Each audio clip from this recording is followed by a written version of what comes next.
Hello and welcome to the Savvy Gadgetz channel with me, Ven UK, and today we're looking at the patch notes for the impending 3.6 for Star Citizen. We'll also be looking at the current state of the game, which is patch 3.5.1.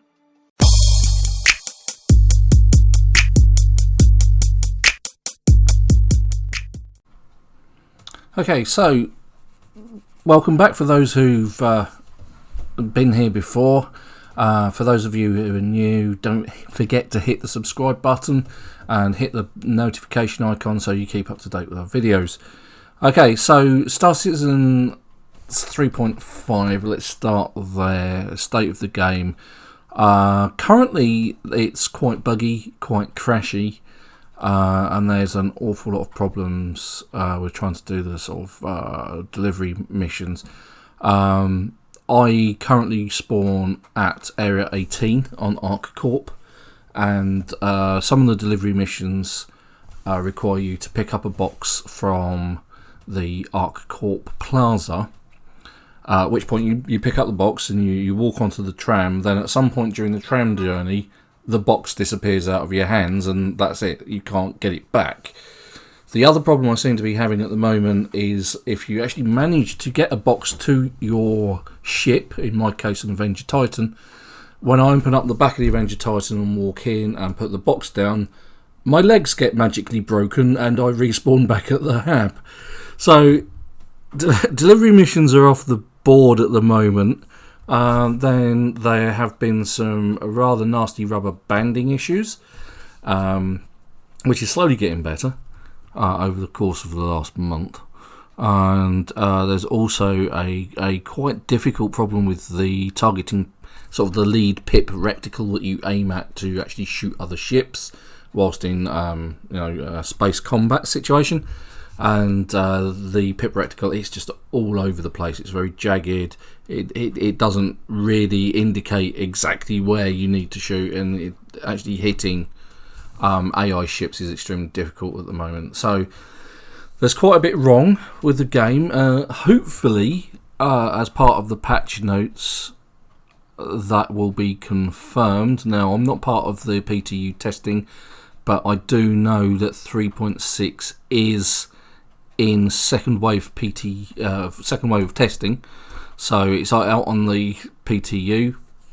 There have been some quality of life improvements and some various fixes as it is, but again, the reports there is it's still quite a crashy build. But what does 3.6 going to give us that's new?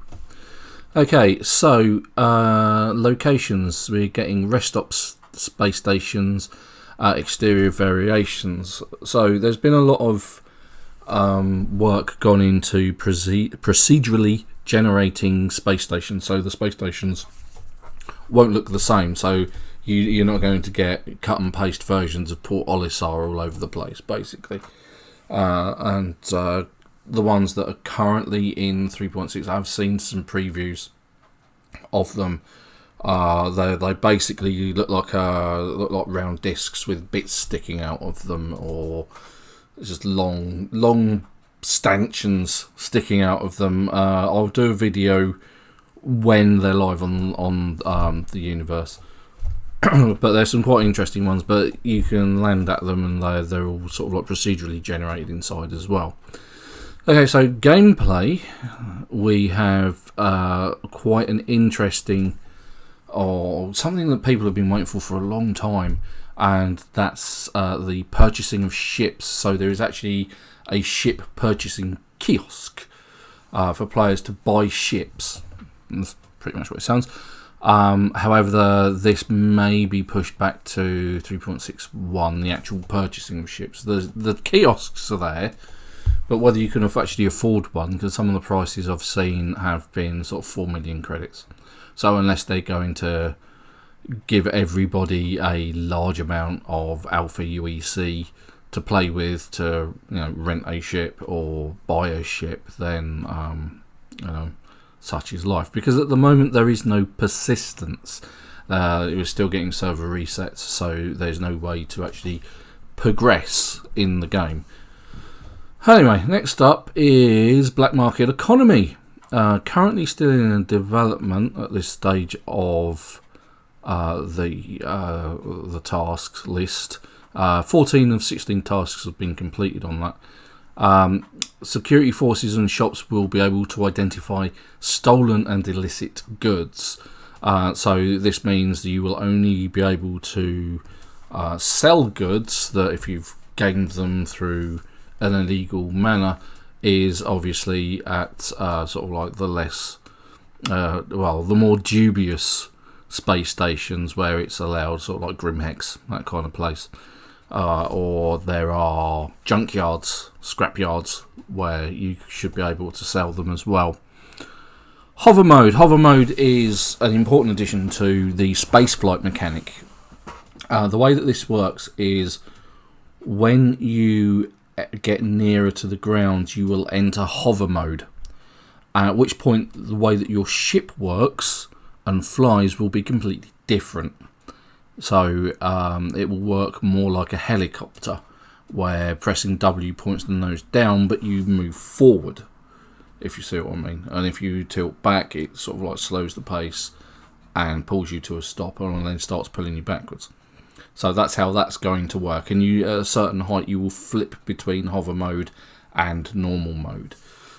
Okay, so that seems to be complete. So that's looking pretty good. Weapon attachments for FPS guns. Implementation of player customization for personal weapons. So you'll be able to put things like flashlights on your guns or laser sights. Sort of that sort of thing, basically. Okay, moving on, and staying with the whole ship purchasing thing, is ship rentals. 1 of 4 tasks complete, so they've got some work to do there. The ability for players to rent ships in-game. Okay, so the way renting works, as I understand it, is that you will rent a ship, and if you destroy it or it gets destroyed for whatever reason, obviously you won't be able to use it again. It will be gone, and in which case you'll have to rent another ship. Okay, player free look, giving players greater control of their view. This is part of implementing sort of VR, because Star Citizen doesn't really do VR at the moment, and this is sort of like a kind of that sort of thing, and it's like moving towards it. Ragdoll improvements. Now, quite often when AI players are shot, or players are shot, they just stand there with their arms out to the sides, like the Petruvian Men. So actual ragdoll effects are coming in. Player jump version 2, improvements to the jump mechanic.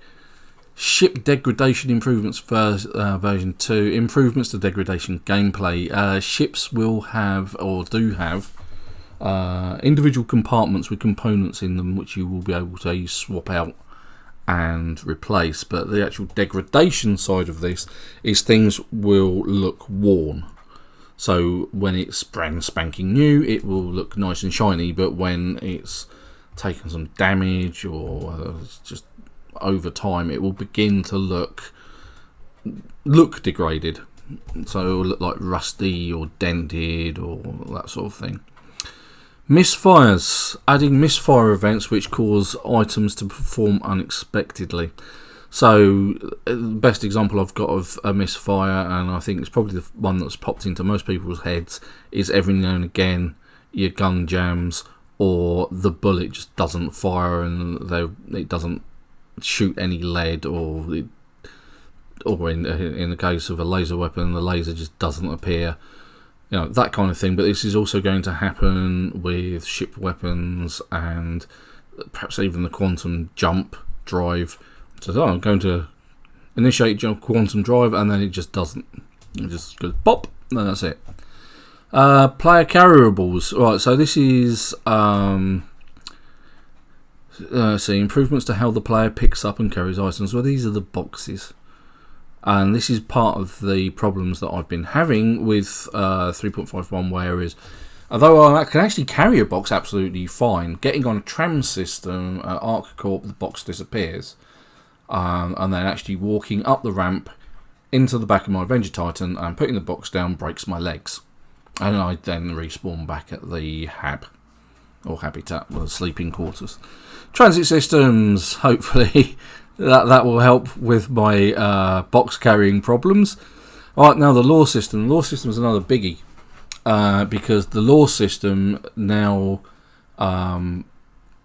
gives you a proper criminal record, and the local law enforcement and bounty hunters, whether they be AI or players, will then be able to enforce the law and hunt you down, depending on how bad your crimes are, really. But if you break the law, it will turn up on a panel in your Moby glass, and it is what it is. You break the law, you're a criminal. You end up getting shot at an awful lot. Ships and vehicles. Okay, so updates to the Aegis Vanguard Warden, the Kruger Intergalactic P-72, and then the Origin 890 Jump, which I would love to take a look around. It's like the top sort of luxury liner. That's got 99 out of 144 tasks completed. So still some work to do with that. The Kruger P-52 Merlin, improvements implementing a revised version of the P-52 Merlin into the game. Weapons and items. Creation and implementation of a new FPS weapon. This is the Bearing S38 pistol. The Maxox neutron repeaters. Creation and implementation of a new ship weapon. The Clausen Werner Lumin 5. Creation and implementation of a new FPS weapon. Now that looks like an SMG. Cortec mechanics. Client to server actor reworking, network reworking. Asynchronous disconnection refactoring. Right, there has been a problem with people grouping up, then not being able to. So they group up in the lobby, and then they try and get into the game, and they can't. There is a definitively broken mechanic there. Also, when I've been playing over the last week or so, if I get disconnected for whatever reason, the game crashes, because that's happened quite a bit, then you get the option to rejoin your last session. Because quite often I'll be approaching a space station and then it will just crash. And I'll just be back to desktop. And then when you get in, it gives you the option to rejoin your last session. You say, yeah, I want to rejoin my last session. And absolutely nothing happens. And it's part of all of this asynchronous disconnection refactoring, which will hopefully solve all of that. Distribution of ecosystem improvements. 7 of 19 tasks complete, so that's not complete yet. Distribution and ecosystem pipeline improvements. Right, okay, so this was something I actually wanted to go and have a look at over on Hurston's planets, because they actually have plant life over there, and I wanted to show some of that on my channel, but so far I haven't managed to get there, because so far every time I try going anywhere near there, my computer crashes. Or at least the game crashes.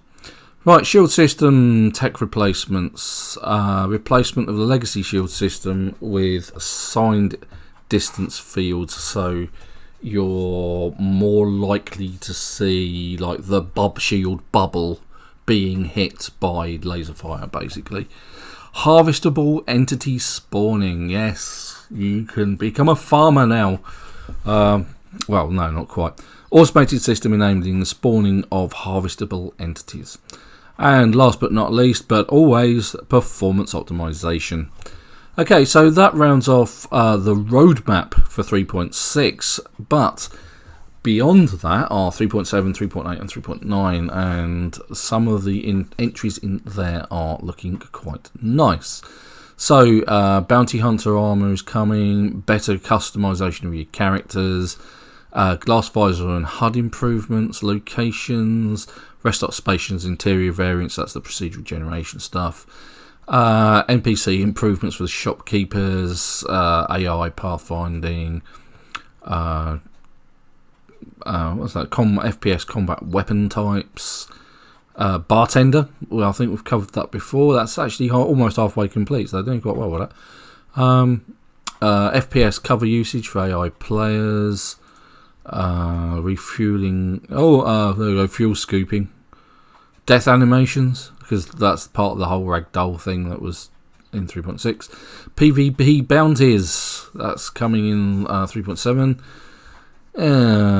Physical inventories. Okay. Ships. Something else. Drake Cutlass Red rework. Banu Defender.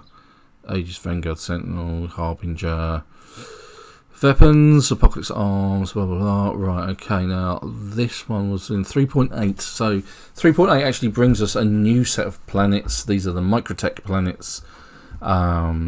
So we should be getting those by Q4 2019. So that'll be around Christmas time. But I think after that, that's the last set of planets they need to do. And beyond that, what they will be doing is there has been chatter about jump gates or getting to other systems. Because one of the rumours that I've heard is that the initial plan for Star Citizen was to have 100 to 110 different star systems. So at the moment we've only got one, and that's Stanton. Which contains ArcCorp, Hurston, and will contain the Microtech planets. So and at the moment it takes quite a while to get from one side of the galaxy to the other. So getting from one star system to another, there has been talk or rumours of perhaps a jump gate system. So you get to a certain place in a star system, or you get to the right jump gate, and it takes you to the right system that you're wanting to go to. Obviously, changes in the system will depend on whether it's lawful or lawless. So you'll have to be careful of where you're going. But one of the things that they have also said is that they will consider releasing the game when they have about 10 different star systems. At this rate, that's not going to be for a couple of years. So, sorry if I've just dampened your spirits. But anyway, that's it for this roundup, sort of state of the game. Once again, testing is underway. I would expect to see 3.6 out the door and on the live servers in a week, maybe 2. So at least we can check it out, and we can perhaps maybe I can actually get a box into the back of my Aegis Avenger. But you never know. Until the next time, don't forget to hit the subscribe button and hit the notification icon. Keep up to date with our videos. I will be doing more on Star Citizen. There are quite a few videos I want to do. But until the next time, thank you for watching. Bye bye.